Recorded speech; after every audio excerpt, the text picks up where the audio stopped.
Edward मंच एक Norwegian painter थे। एडवर्ड मंच को मॉडर्न आर्ट और एक्सप्रेशनिस्ट मूवमेंट का पायनियर भी कहा जाता है। शुरुआती दिनों में मंच ने जर्मनी और सेंट्रल यूरोप में काफ़ी नाम कमाया था। मंच अपने बचपन में शुरू से ही बीमार रहा करते थे और उनकी बहन को भी मेंटल इलनेस थी। मंच ने बीमारी और मौत को बहुत पास से देखा था और इसी को लेकर उन्होंने अपनी पेंटिंग्स की थीम तैयार की। चलिए इसी के साथ बिना देरी के देखते हैं एडवर्ड मंच की टॉप 10 पेंटिंग्स।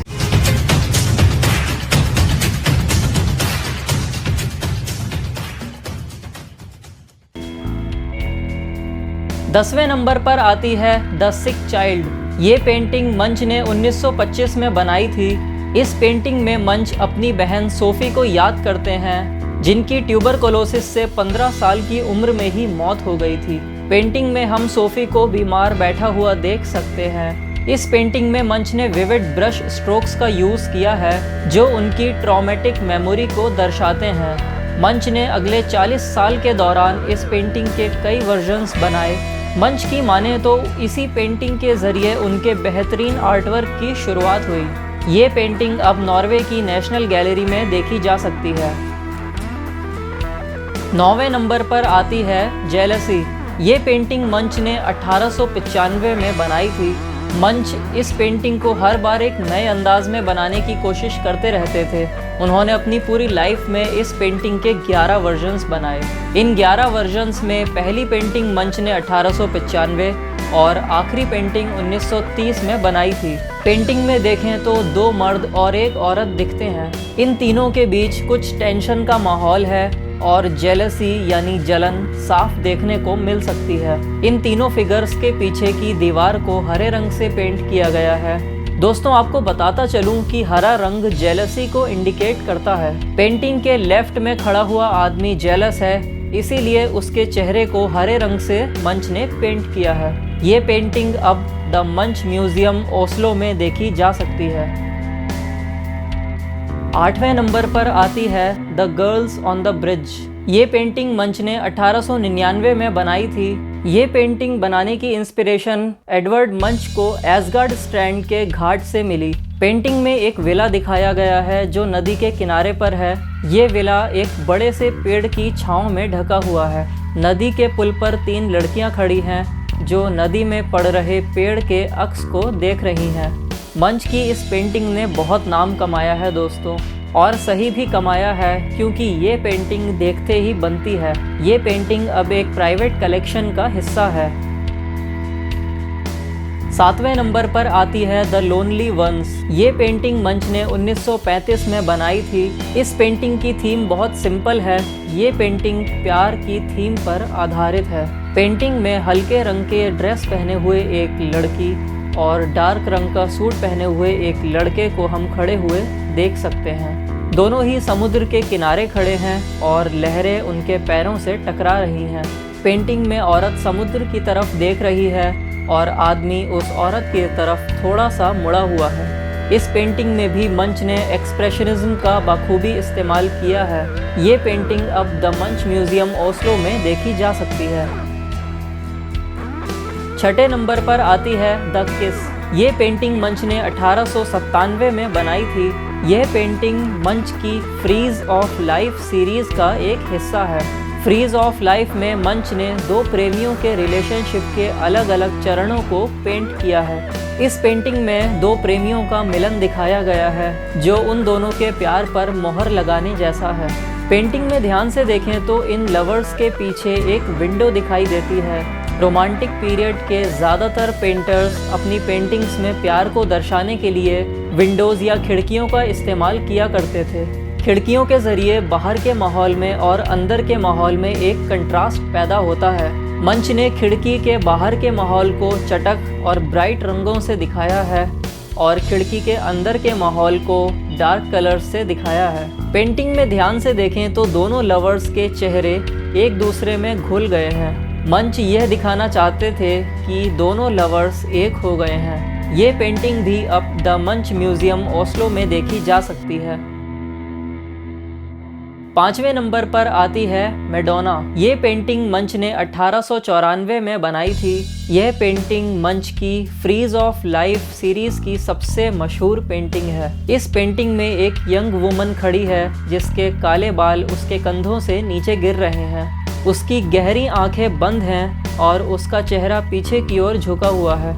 इस पेंटिंग में यंग वुमन अपनी नेकेड बॉडी को एक्सपोज कर रही है। पेंटिंग में ध्यान से देखें तो मंच ने इस यंग वुमन के सर पे एक लाल हैट भी पेंट की है जो हेलो को भी रिप्रेजेंट करती है। मंच की पेंटिंग्स में लाल रंग ज़्यादातर प्यार और पैशन को दर्शाता है। दोस्तों, ये पेंटिंग भी अब द मंच म्यूजियम ओस्लो में देखी जा सकती है। चौथे नंबर पर आती है प्यूबर्टी। ये पेंटिंग मंच ने 1894 से 1895 के बीच बनाई थी। ये पेंटिंग भी मंच की series the frieze of life का हिस्सा है। अब जरा नज़र डालिए, कई साल पहले बेल्जियम के आर्टिस्ट फेलिसियन रॉप्स ने डॉन जॉन्स ग्रेटेस्ट लव नाम से इस पेंटिंग को बनाया था।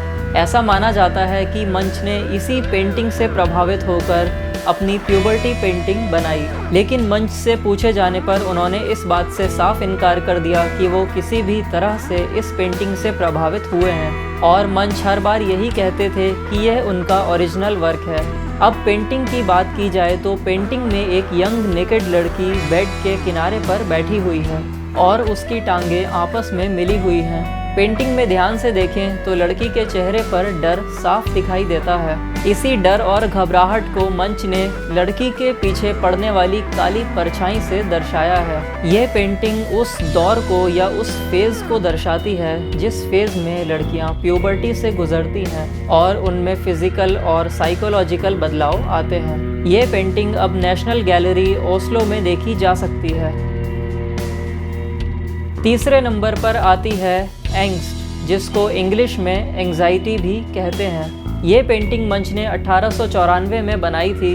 कई सारे क्रिटिक्स ऐसा मानते हैं कि ये पेंटिंग उनकी सबसे मशहूर पेंटिंग द स्क्रीम से बहुत ज़्यादा मेल खाती है। इस पेंटिंग में ब्रिज से गुजरते हुए लोगों के चेहरे पर निराशा और उदासी साफ देखने को मिल जाएगी।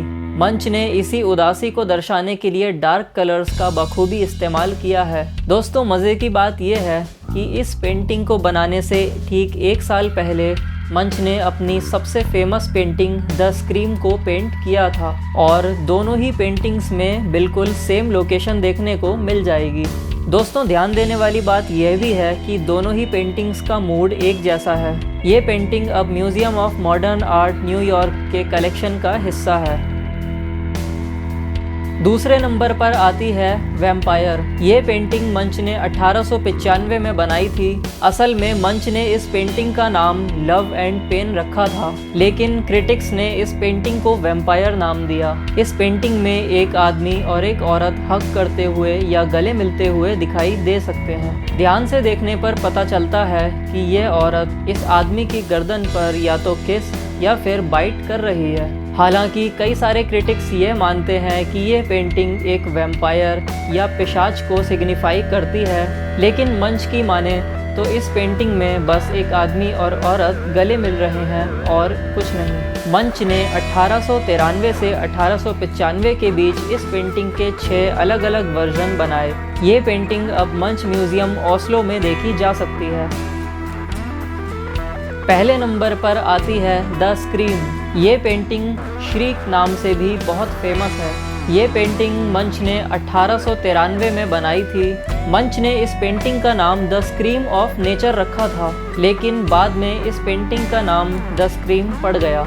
ये पेंटिंग अब एक आइकॉनिक पेंटिंग बन चुकी है और इस पेंटिंग में स्क्रीम करती हुई फिगर ह्यूमन एंग्जाइटी को सिंबॉलिफाई करने लग गई है। दोस्तों, इंटरेस्टिंग बात यह है कि ये पेंटिंग भी फ्लोरेंस में रखी एक मम्मी से बहुत ज़्यादा मेल खाती है, लेकिन अगर लोगों की माने तो मंच इस पेंटिंग को बनाने से पहले फ्लोरेंस कभी नहीं गए थे। तो एक तरह से ये पेंटिंग मंच का ओरिजिनल आर्टवर्क माना जा सकता है। ये पेंटिंग इतनी ज़्यादा फेमस है कि इसको कई बार चुराने के नाकाम प्रयास किए जा चुके हैं। मंच की ये पेंटिंग अब दुनिया की सबसे महंगी बिकने वाली पेंटिंग्स में से एक बन गई है। ये पेंटिंग लगभग 120 मिलियन US डॉलर्स की बिकी। जो किसी गुमनाम खरीदार ने न्यूयॉर्क के सोथबी एक्शन में खरीदी थी।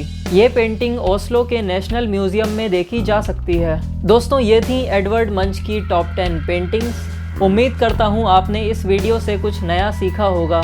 आपने इन पेंटिंग्स में क्या नया देखा और क्या नया ऑब्जर्व किया, कमेंट सेक्शन में मुझे ज़रूर बताएं। दोस्तों, टॉप 10 पेंटर्स की सीरीज़ अभी आगे तक चलती रहेगी, तो चैनल को सब्सक्राइब करना ना भूलें। तो मिलते हैं अगली वीडियो में, तब तक के लिए टेक केयर।